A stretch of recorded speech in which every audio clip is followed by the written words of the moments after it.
Hello, this is Tony Hiller from RealClimateScience.com.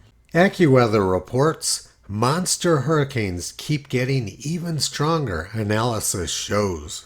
An analysis by AccuWeather meteorologists and scientists shows that while the overall intensity of hurricane seasons appears to be trending downward, the storms that gain hurricane strength have been growing stronger.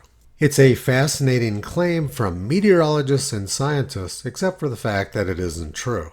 The frequency of major hurricanes has declined sharply over the last 30 years. Global tropical cyclone accumulated cyclone energy has also declined sharply over the last 30 years.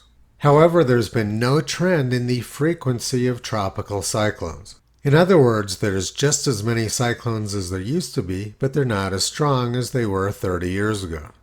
This graph by my beautiful wife Kyrie using data from the Japan Meteorological Agency does show that there's been some decline in the number of Pacific typhoons since the 1960s.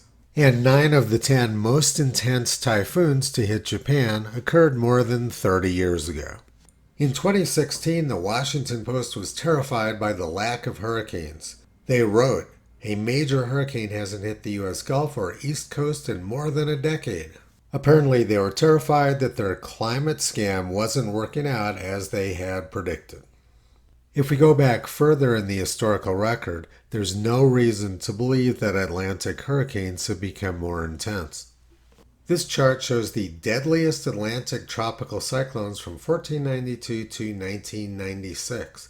As you can see, a large percentage of them occurred right around the time of the Revolutionary War.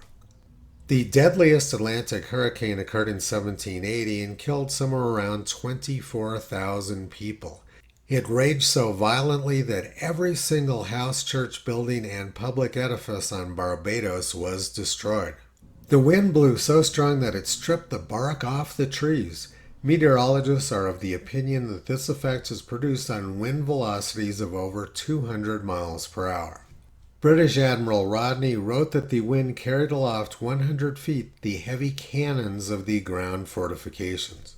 The island of St. Vincent was swept bare by the 1780 hurricane, and then they had a repeat of the whole country being swept bare in 1898.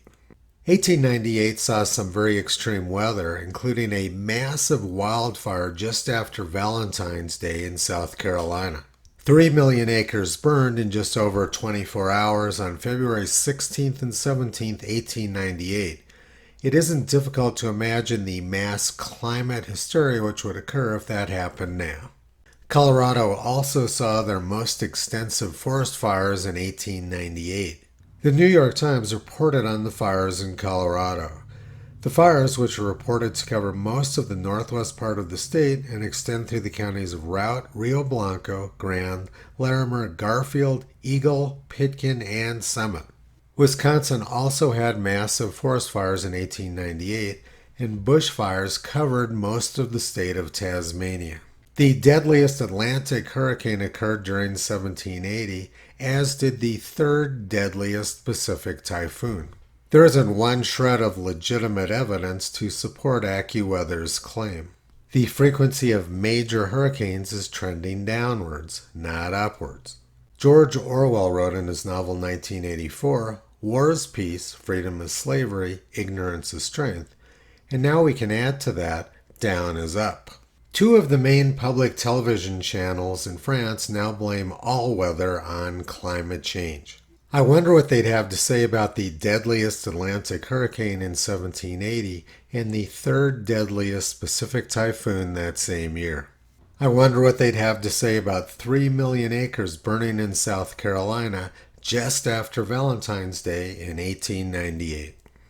Toto has been pulling back the curtain on the climate scam for the past 15 years. You can visit him, Kyrie, Caesar, Toki, Upla, and the 4 new puppies on the web at RealClimateScience.com.